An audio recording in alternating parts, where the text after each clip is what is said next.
दोस्तों, क्या आप जानते हमारी पृथ्वी की रोटेशन स्पीड धीरे धीरे कम होती जा रही है, और सोचिए कि ऐसे धीरे धीरे करके हमारी पृथ्वी रोटेट करना बंद कर देती है तो क्या होगा। तो दोस्तों, आज के इस वीडियो में हम इन्हीं सारे सवालों के बारे में जानेंगे, तो वीडियो को बिना स्किप किए अंत तक जरूर देखिए।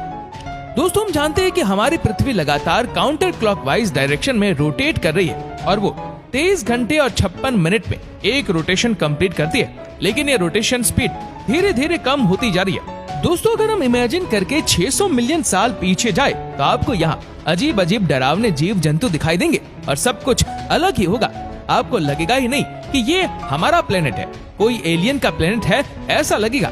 और सबसे अजीब बात ये कि यहाँ एक दिन 24 घंटे का ना होकर सिर्फ 22 घंटे का होगा। तो ये कैसे हुआ?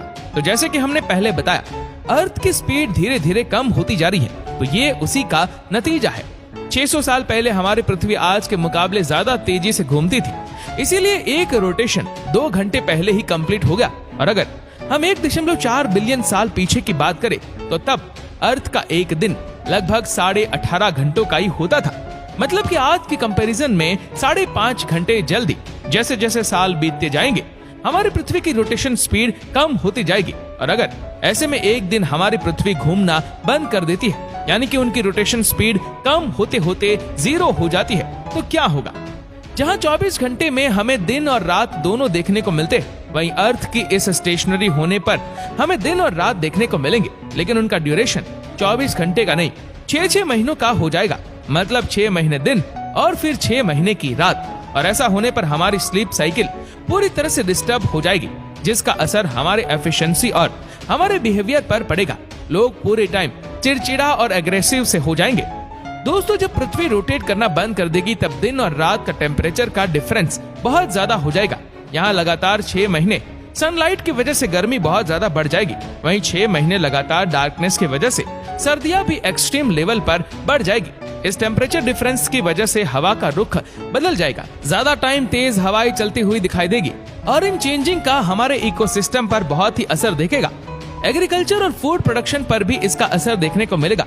फूड सिक्योरिटी की प्रॉब्लम खड़ी होने के पूरे चांसेस होंगे, लेकिन मैग्नेटिक फील्ड न होने की वजह से और भी प्रॉब्लम्स होंगी, जैसे कि नेविगेशन इम्पॉसिबल हो जाएगी, माइग्रेटरी बर्ड्स अपना डायरेक्शन भटक जाएगी। अर्थ के रुक जाने से एक बेनिफिट होगा, हरिकेन्स, टाइफस और साइक्लोन जो हर साल जान माल का नुकसान करती है वो बंद हो जाएंगी, क्योंकि ये सर्कुलर बीन्स कॉरियोलिस फोर्स की वजह से बनते हैं और ये कॉरियोलिस फोर्स अर्थ के रोटेशन की वजह से लगती है। और बेनिफिट बस सिर्फ इतना ही है। लेकिन दोस्तों, सबसे बड़ा सवाल आता है कि क्या वाकई अर्थ रोटेट करना बंद कर देगी? इसे समझने से पहले ये समझिए कि किन कारणों से इसकी रोटेशन स्पीड कम हो रही है। किसी भी मूविंग बॉडी की स्पीड तब कम होती है जब उस पर ऑपोजिट फोर्स लग रही हो, तो ये न्यूटन ने बताया था। जहाँ पर वो ऑपोजिट फोर्स फ्रिक्शन हो सकता है, क्योंकि स्पेस में लाजमी वैक्यूम होता है, तो एयर फ्रिक्शन वहाँ ना के बराबर है। मतलब जो चीज चली जा रही है वो चली ही जा रही है। दोस्तों, अर्थ की स्पीड कम हो रही है मून के ग्रेविटेशनल अट्रैक्शन की वजह से। लेकिन दोस्तों, मून का ग्रेविटेशनल अट्रैक्शन इतना नहीं है कि वो अर्थ की स्पीड को 0 कर दे।